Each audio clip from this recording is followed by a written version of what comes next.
কোন লোকটা 12 মাস 365 দিন দায়িত্ববোধ এবং ইমানদারির সাথে সামাজিক দায়িত্ব পালন করে, আপনি তাকে বেছে নেন।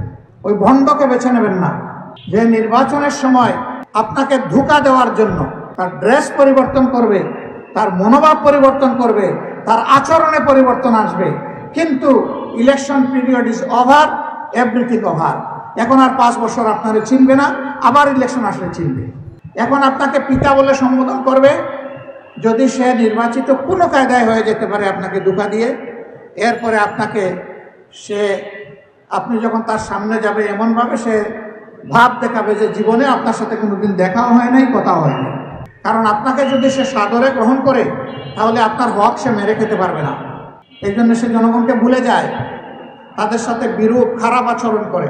যে ভাইয়েরা, আমরা এমন একটা দেশ চাই যেই দেশে আল্লাহ রাব্বুল আলামিনের আইন অনুযায়ী চলবে। অন্য সকল আইনের ভাই পরীক্ষা নিরীক্ষা হয়ে গেছে। সে আইন যদি আমাদেরকে শান্তি দিয়ে থাকে, শান্তি আমরা পেয়ে গেছি। আর যদি অশান্তি দিয়ে থাকে, তাইলে সেই অশান্তির সাক্ষী হয়ে আমরা আছি।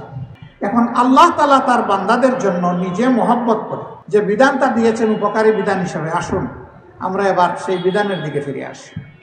আমরা যদি আল্লাহর বিধান আল কোরআনের দিকে ফিরে আসি, আল্লাহ তাআলা ওয়ারেন্টি দিচ্ছেন যে আমি আসমানের রহমতের দুয়ার তোমাদের জন্য খুলে দেব এবং জমিনের বারাকার দুয়ারও তোমাদের জন্য খুলে দেব। এই বাংলাদেশ গড়াই হচ্ছে জামাতে ইসলামের অঙ্গীকার। এখানে শাসকরা মালিক হবেন না, ইনশাল্লাহ সেবক হবেন।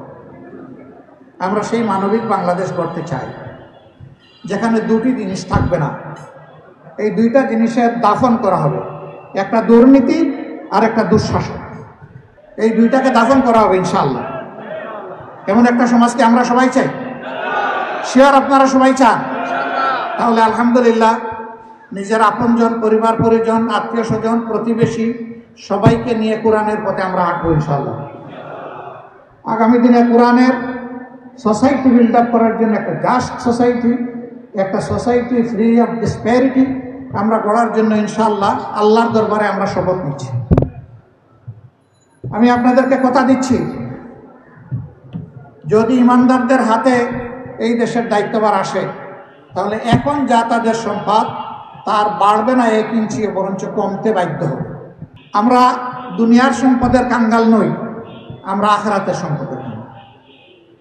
দুনিয়ার সব কিছু না পাইয়া আল্লাহ যদি আখিরাতটা পরিপূর্ণ করে দেন, আলহামদুলিল্লাহ।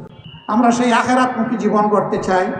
আর আখিরাতমুখী জীবন যে জাতির লক্ষ্য হয়ে যায়, সেই জাতিকে আল্লাহ তাআলা সম্পদ এবং নিয়ামত দিয়ে দুনিয়ায়ও বাসায়। আপনাদের বিবেচনায় যে দল ইমানদারের সবচেয়ে বেশি কাছাকাছি, সেই দলটাকে আল্লাহর উপর ভরসা করে বাছাই করে নেবেন ইনশাআল্লাহ। আমি নির্দিষ্ট কোনো দলের নাম বললাম না। বিবেক আল্লাহ সবাইকে দিয়েছেন।